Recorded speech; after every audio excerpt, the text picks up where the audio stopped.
Hello there and welcome to this session.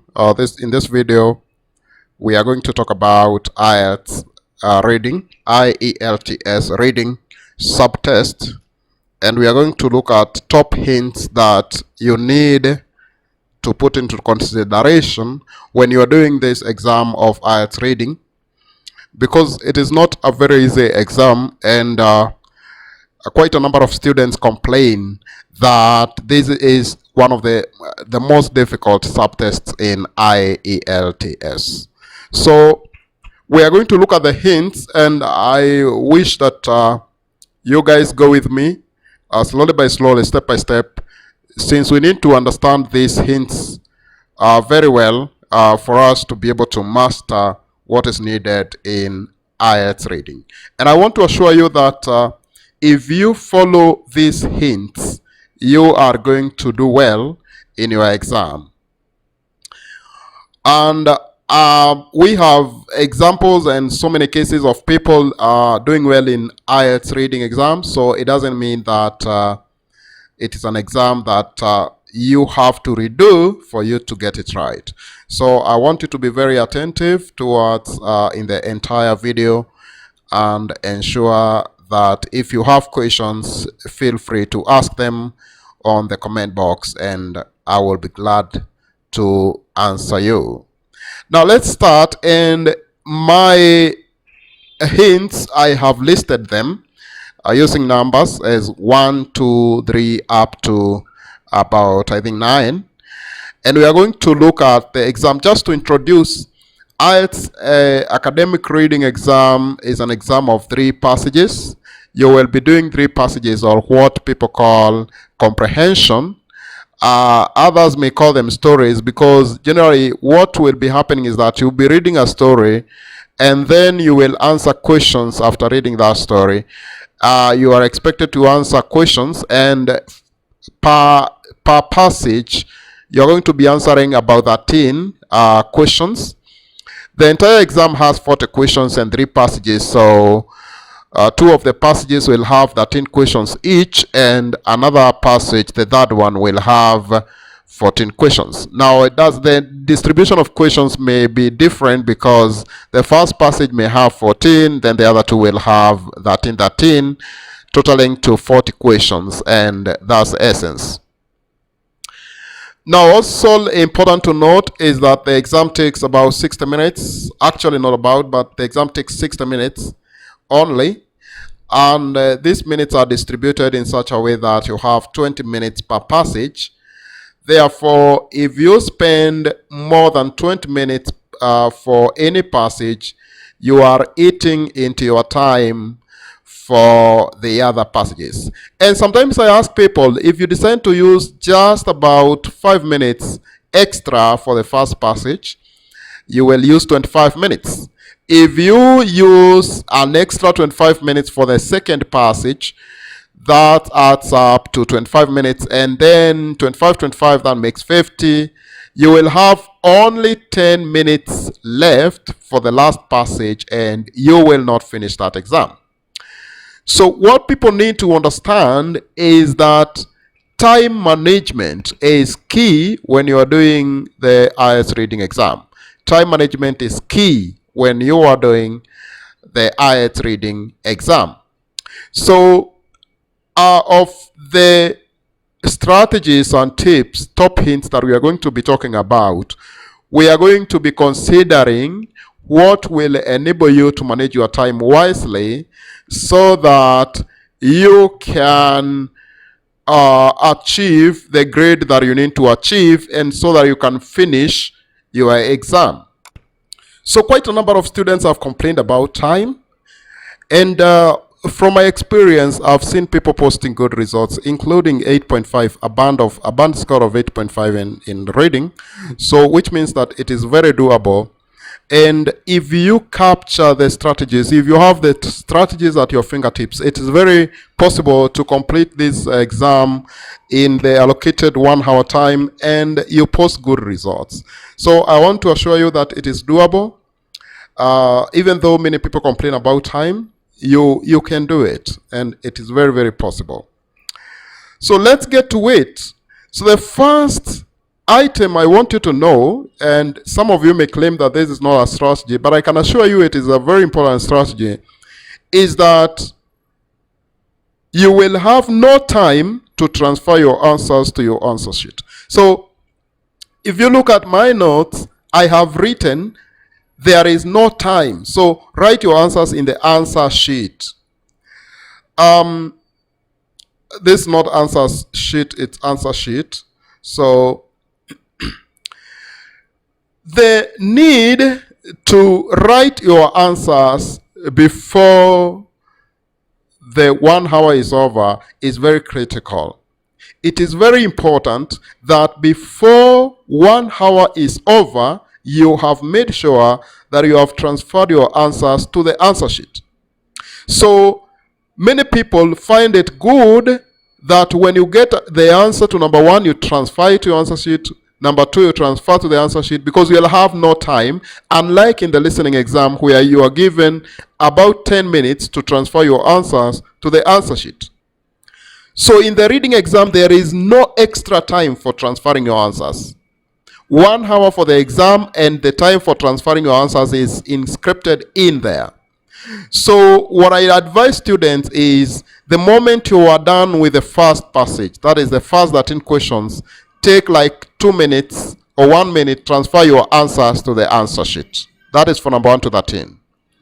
Now when you do the second passage, question number 14 to number 26, then transfer your answers to the answer sheet. When you are doing the last passage, you can divide it into 2 sections because it will have like 3 sections, 3 different types of questions. So you can be transferring them per section, but in the very last section, say around questions number 36 to 40, once you get the answer for each question, you transfer it. In other words, another way of doing the last passage is that when you get the answer for number 27, transfer. Number 28, transfer. 29, transfer. 30, transfer. Until you get to 40. That way, you may find that you are finishing the exam at the 60th minute and you have already transferred all your answers to the answer sheet. So you will not have problems like many people would have when it comes to transferring answers to the answer sheet. And let me tell you that if you finish this exam and you have all your answers in the question paper, but you have not transferred them to the answer sheet, you will get 0. Because what is marked is not the question paper, it is the answer sheet. In the question paper, what you do there is rough work. So strategy number 1, you must manage how you will transfer your answers within the 1 hour because there is no extra time for transferring your answers. So that is very, very important. Now, strategy number 2, and this is the main strategy for the reading exam. Whatever type of questions you are doing for the reading exam, you need to make sure that you read the questions first. So why should you read the questions first? It's because reading the questions first gives you the reason to read the passage. And I have told people several times that the reason for you to read the passage is for you to go get the answers in the passage. Do not read the passage for entertainment, to know information. Do not read the passage just because the passage is there. You are supposed to read the passage to get the answers. So in IELTS reading, when you read questions first, the questions give you the story because sometimes you find that they follow one another. And once the questions give you the story, then you will be knowing what to expect in the story when you go to read the story. So you need to read the questions first, read all of them. That is for a particular passage. And then when you are going to the passage, you will be going to the passage to scan the passage and to know where the answers are located. So at this point, I just want to show you how questions can help you to understand a passage even before you read the passage. Now, if you look at this paper, this is a reading exam. It's book 12 Cambridge 12 test 5, and this is the first passage. You can see these are questions number 6 to number 13. So I just want to show you an example that you can read questions and get a gist of what is included in the passage even before you read the passage. So you can see that a subtitle is included here, and the question reads, question number 6, advantages of aluminium screw caps do not affect the dash of the bottle contents, are dash to produce, are dash to use. So the moment you see this subtitle, it should be telling you that inside the passage you will be expecting to find a section that is dealing with advantages of aluminium screw caps, and at that section, that is where you are going to get the answers for number 6, 7, and 8, and that some of the advantages will be that it do not affect the dash. Something will be there, and the answer will be given there. Are dash to produce, you can only guess for now because you have not seen the passage, but you will be expecting that there will be an advantage that we'll be talking about are either easy to produce, either faster to produce, or something like that. For now, you can just guess. But if you just read these questions, you will get a gist of what is in the exam. Even if you look at this, advantages of cork bottle stoppers, sweet the dash of quality products made from a dash material. So for example, for question number 10, you start thinking about a descriptive word for material, maybe a soft material, a hard material, and such. So you need to read the questions first, and the questions need to give you the a clue or the whole story of what is happening in that passage. Even if you come and look at the first set of questions in this passage, these are true, false, not given questions. I can tell you that if you start reading them, you will get what is in the passage. And that is what you'll be expecting when you go to the passage. So you'll be going to the passage to think about the sections of the passage that contain the answers, so that you can read those sections deeply to get the answers. Now, let's proceed and go to the third hint or strategy that you need to apply when doing IELTS reading exam. Now, the third strategy is that you're supposed to read the passage logically. By logical reading of a passage, there are many elements that are involved. And I want to talk about those elements because these elements are very, very important when you're doing the reading exam. And if you follow them, you are going to succeed in getting the scores that you need. The first element is the title. The title tells you what the passage is about. So when you see the title of a passage that you have been given, you need to start thinking about what the title can tell you about that passage. For example, in this test, if you look at the title here is cork. So the word cork does not communicate to you so much, but at least it narrows down to something called a cork. Although this title is not very communicating, let me just give you a different title, which is a bit better for giving an example. Now look at this. This is passage 2, collecting as a hobby.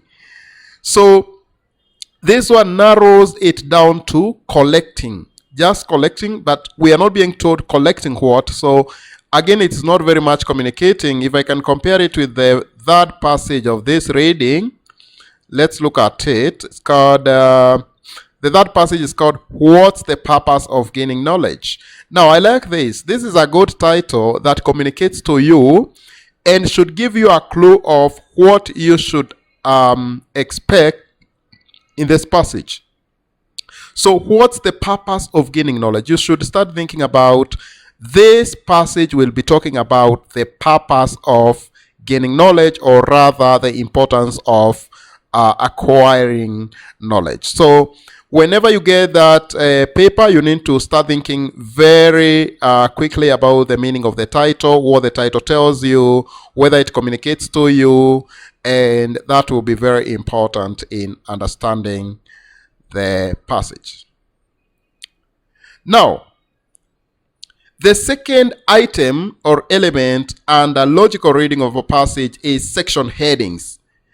Now, you'll find that some passages have subtitles, others do not have subtitles. If you look at this passage, for example, this is the first page of this passage. It doesn't have subtitles. The second page doesn't have subtitles. And subtitles are very important because they can lead you to the place where you can get answers quickly, especially when you are dealing with gap fill questions or you are dealing with summary fill questions. And this is what you need to know. You need to know that even if a passage may not be having subtitles on the main passage, the passage can have subtitles in the part of the questions. And this is a very good example. Now, if you look at this passage, the passage of Cork, it doesn't have subtitles. But when you look at this portion, the second set of questions, there is a big subtitle there called Comparison of Aluminium Screw Caps and Cork Bottle Stoppers. So that subtitle already gives you a clue of what has been talked about in the passage. And you can see that from the big subtitle, we have smaller subtitles there and another subtitle there. And these subtitles should communicate to you that these parts are included in the passage. Even before you read the passage, you need to know that. So subtitles are very important when you are doing the reading exam. Now, the next thing, the third item is bold words. When you are reading a passage and you see bold words, like these are bold words, during the instructions, you can see choose one word only and such. Bold words are very important. At this juncture, I'm going to talk about a number of things which are important in a passage. And one of them is bold words. They are very important. You can just scan through checking bold words without even spending a lot of time to read a passage. Now, what goes hand in hand with bold words also is italicized words. You can look at italics, and when you just throw your eyes to the passage, you can be able to see which word has been italicized. For example, this quesa super. And you ask yourself, is there any importance of italicizing this word? Or why is this word in bold? Might there be some answer that is hidden at this particular point? So you need to think about why that particular word is in bold or it is italicized. The fourth item is diagrams. When you are dealing with passages that have diagrams, you need to ask yourself why that diagram was put there, because the diagram is not there by default. The diagram was not put there for no reason. There is a reason why there is a diagram. In some cases, the diagram may be labeled, and the labels of the diagram may be forming part of the answers that you are supposed to find in that particular paper. So whenever you see diagrams, never ignore them. There is a reason why they are there, and it's very, very important that you think about that. Now, let's just jump the instructions because I'm going to talk about them later, and also questions because I've talked about them, and I want us to go ahead and talk about a glossary of words. This is another item. When you're doing logical reading of a passage, you need to check whether that passage has a glossary of words. Now, this passage doesn't have a glossary of words, but you'll find that some passages have a glossary of words. Whenever a glossary of words is given, and this is a list of words with their explanations, what they mean, you need to pay very close attention to that glossary and ask yourself, why was it included here? What is the meaning of the words that are here? Why the particular words were included in that glossary? Because they may be carrying the meaning in that particular passage. So never ignore a glossary of words. So let's just pass that and come to numbers. Now, numbers is another item you need to consider in a passage, because you will find that some questions are asking about dates, others are asking about are requiring answers that may need you to get numbers, and these are things that you can be able to read easily in an exam, in a passage, without even spending a lot of time. For example, when you look at this passage, the cork, you can see 400 meters, 800 meters, 20th century. Just by throwing your eyes, throw your eyes anywhere in this passage, you'll see 20 centimeter, 40 million, 200, 15 to 20 years, 25 years. And when you're scanning a passage, you can easily be able to check numbers, because you must remember that what we are doing here, we are trying to fight with time. We are given only 60 minutes to do 3 passages, and we must get all the answers correctly. So it's very, very important that we manage our time wisely.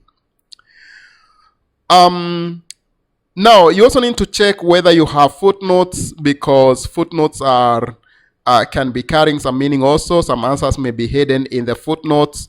So it's very, very important that you look at whether some footnotes have been included. And the footnotes are usually found at the bottom part of a page.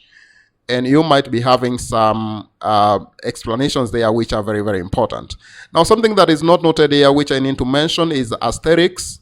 When you find that a passage has asterisks, you need to be very concerned and ask yourself why those asterisks were put there, and also go back and try to think about the meanings of those asterisks. Now, I jumped instructions, so now I want to come back to instructions, tell you that whenever you're doing the reading exam, you need to be very careful with the instructions. You need to know how to answer the questions. You need to know what the questions need you to answer. You need to know the restrictions that have been put forward by the instructor when they are drawing the instructions. Because if you do not follow the instructions carefully, you may have the right answers but write them wrongly. Now, what the instructions do is that they give you clues concerning the questions. They can give you clues. For example, when an instruction tells you that no more than one word or one word only, it means that even if your head convinces you that the answer should be 2 words, but the instructions are limiting you, then you cannot have 2 words as the answer. And actually, that is what I've noted here, because you'll see here that I've to beware of instructions, maximum words allowed. Now, I just want to show you an example. In this paper, if you just come to the section where you have the questions, I'll talk about that when I come to that, but you can see, choose 1 word only. If you choose 2, you will be wrong. Now, these questions for 1 word only appears a bit simpler. So let me show you a variance of that. Even here is 1 word only, and we also have gap fill questions. True, false. Now, let me just check the last passage whether we have, yeah, exactly that. Here comes a variance. Choose no more than 2 words. Now, you need to understand that when they say choose no more than 2 words, it means that the answer can be 1 word or the answer can be 2 words, but the answer cannot be 3 words. So if you have a 1 word answer, you are correct. If you have a 2 word answer, you may be correct. But if you have a 3 word answer, you cannot be correct in this section. So for every section, these guys will tell you the maximum number of words allowed if the type of question is a type that allows you to write words. Because again, it matters the type of questions that you are doing. So that is very, very important. I really need you to pay very close attention to the instructions, and we will be looking at them as we continue. Even the other types of instructions, whereby you are told to write A, B, C, D. In other places, you are told to write true, false, not given. You need to follow those instructions, because if you don't follow them, if, for example, you're writing true, false, not given in the place of yes, no, not given, you're going to lose marks. And we do not want you to lose marks. Now, let's go to the next strategy or hint, and I want us to look at the layout of the paper. You need to look carefully at the layout of the paper, because you need to know where your questions are located. Now, if you look at some of the passages, you'll note that they do not follow the same format. For example, this first passage here, we have the passage coming first, and then the questions following the passage. Now, if you go to passage 3, you will find that you have the questions starting. You have some set of questions starting, and these are the questions for passage 3. And then in the middle, you have the passage, and at last, the last part, you have further questions. So you need to know that in the reading exam, you will have 40 questions. When you are given your paper, you need to check whether you have all the questions intact, and you also need to know where those questions are located, because you do not want to the examiner to say that now you're ready to start when your paper maybe has some typo errors, or maybe some pages are missing. So you need to know whether all your questions are there, and also whether the time is specified, because it's very important.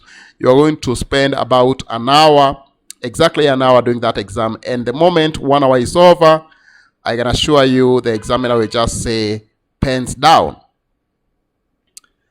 Now, also important to familiarize with the type of questions that you're going to be doing. And these vary. They are quite a lot. You'll have matching.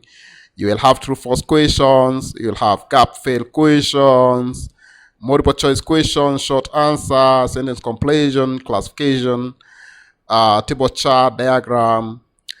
And these ones, we are going to cover them in the different lessons. Now, whenever you are doing the reading exam, whether in the questions or in the passage, you need to be very careful with keywords, signposting words, and key phrases, similar words. We are going to be looking at them. Now, the fifth hint that I want to talk about in this lesson is the idea of scanning the passage. Now, you can scan the whole passage if you want, and this will help you to get the general idea. You can scan the paragraphs to get the specific ideas of the paragraphs.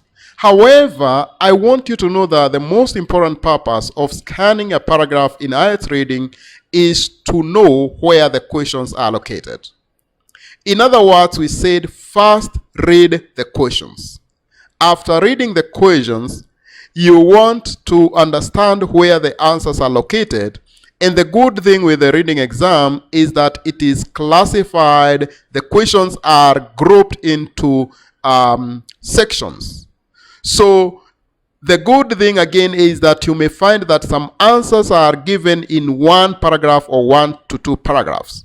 So when you are able to identify where the questions are located, you will have an advantage in terms of managing time. Now, when you talk about scanning, you can either use the naked eye, you can use the tip of your pen or pencil, you can use a finger. At the end of the day, the end game, and the most important thing is that you scan the passage and you spend the lowest time possible. The sixth hint I want us to talk about is you must be very keen with topic sentences. Whenever you are reading paragraphs, you need to know where is the topic sentence, because the topic sentence gives you the main idea or the topic of the paragraph. Now, the topic sentence is not always the first sentence of a paragraph. We can only say that it is usually, but not always, because you will not always get it at the beginning of a paragraph. It can be hidden. It can be in the second paragraph. It can also be in the last paragraph. So whenever you're scanning a paragraph, you need to be paying a lot of attention to the first sentence, second sentence, last sentence. Sometimes, and in rare circumstances, some authors may hide this important sentence in the inside of a paragraph. Now, the seventh strategy is that you need to know where to look for the answers, and that is kind of exhausted already, because you need to read the questions first, and then using the topic sentences and the sections that you have seen in the questions, you will be able to see where the answers are located. And maybe if I can just give an example, if you look at these advantages of corkball or stoppers, mostly these questions are located in one paragraph. I'll just give you an example. Just go to this passage and look at the last paragraph here, and you can see some of the keywords I'm using is the word advantages of corkball or stoppers. Advantages is here. So if I carry those kind of words with me, that word with me, and read the first sentence here, now it says, the classic cork stopper does have several advantages, however. So already, this topic sentence tells us that this paragraph will be talking about the advantages of cork bottle stoppers. And this will be very important in us getting the answers. Later we shall come to this in the other lessons and see how we can identify those answers. Now, at number 8, we have keywords and key phrases.